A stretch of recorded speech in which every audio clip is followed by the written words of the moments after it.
মওলা আমি তো গুনাহ করেছি, তোমার দরবারের আসামি। মওলা তুমি যদি মাফ করে দাও, আমাকে প্রশ্ন করার কেউ নাই, আমাকে জিজ্ঞেস করার কেউ নাই, আমাকে আটকানোর কেউ নেই। বান্দা যখন অনুতপ্ত মন নিয়ে বারবার বলতে থাকে, রব্বে করিমের রহমত তাকাইতে থাকে, তাকাতে তাকাইতে এক সময় রব্বে করিম বলে, বান্দারে তোর বলার ধরনটা পছন্দ হয়েছে, তোর ডাকার ধরনটা পছন্দ হয়েছে, তোর চোখের পানি পছন্দ হয়েছে, তোর বলাটা পছন্দ হয়েছে।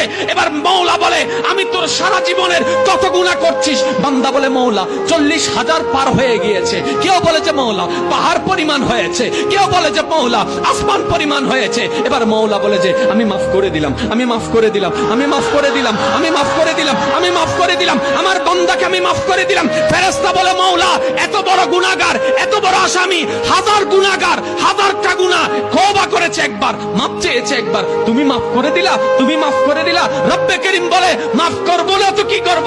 বান্দা